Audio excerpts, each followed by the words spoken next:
Whilst I was getting my wheels refurbished, I decided to clean in the wheel arches. You can see after 30 years, a lot of crud gets into the car. These are quite well protected wheel arches. You can see a bit of a before and after.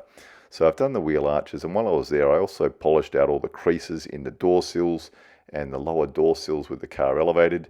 You can open the doors and do the bases as well.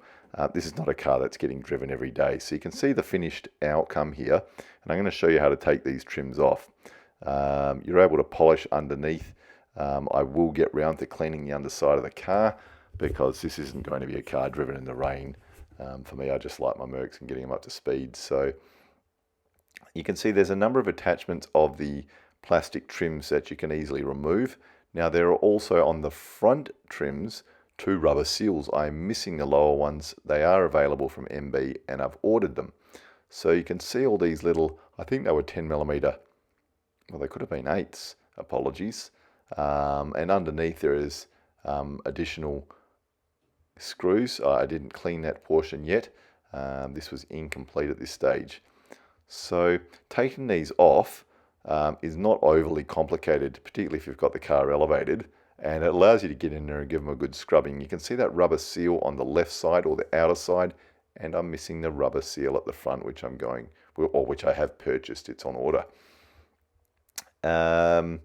Once you get these trims off, you will find you can get in there and give the rest of the area a bit of a scrubbing.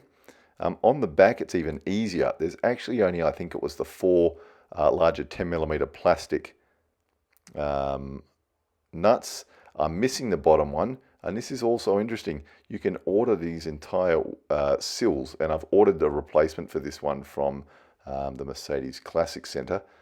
Postage is not pleasant, but I'm only going to do that once. So you can get these caps. You take them off by flicking them out from underneath the corner of the sill. And you'll see on the other side when I show you in a second how I actually clean these out. So you can see, for example, this one is now off. The 4 caps are off. Not too much dirt gets through there. You can certainly see it on the areas that were not protected. But I'm about to get in there and give that a good scrubbing, as well as the calipers with some iron removal. There's the washer bottle pump hidden in there, and just a dirty wheel arch before I've scrubbed it. You can see, I think that's part of the Airmatic suspension in there, hidden in there. And actually also in that area is the duo valve for the rear air conditioning if your car is equipped with rear aircon. So the trim pieces come off, and then what we've done, I basically gave these a real good scrubbing.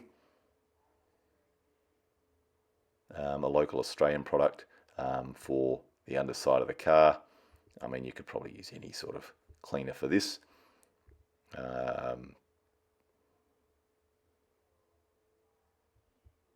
So just giving these a good tidy up, hopefully only having to do this once.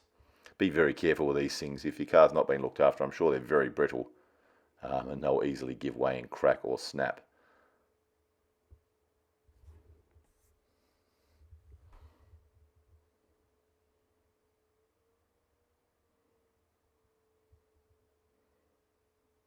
So this may explain actually 2 weeks later why my lawn doesn't look so flash. You can see the part number there, Stankovic, for the rear wheel right, and this is the front wheel right, if you want to pause that and get the part number. So I've given these a bit of a clean now. You can get in there and clean your struts and various bits and pieces.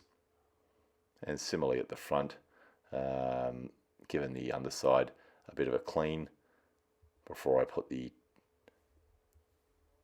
pieces back on.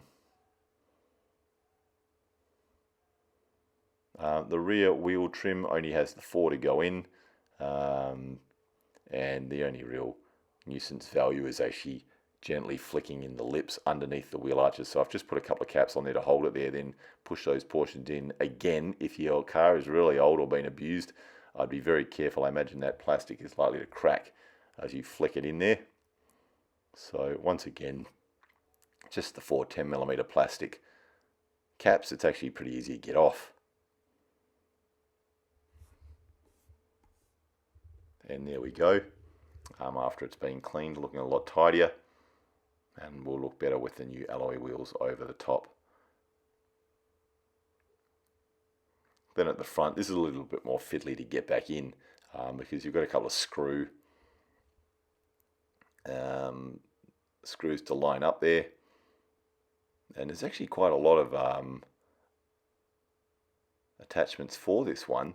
Now there's two seals, the larger one that goes over the back and the shorter one that goes down the front. There's the larger seal, and then I'm missing the lower ones again. I have ordered them, and I'll try and put the part numbers up if I can find them, so you can see where they all fit in there. So I've just gently lined them up with the screws that are protruding out of the frame just to hold this thing in place, and then I'll go and put the others in there.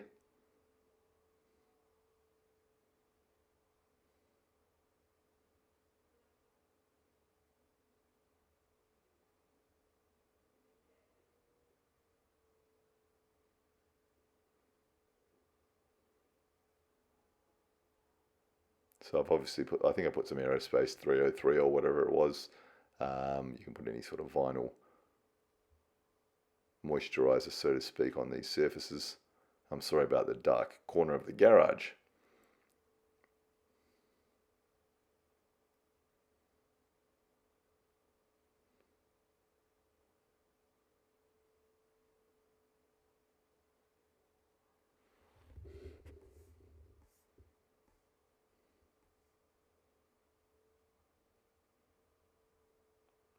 So just continuing to work through all the screws.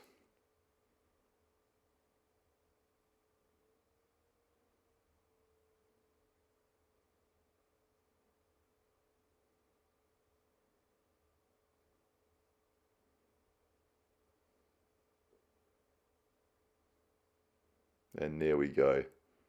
Looks pretty sharp.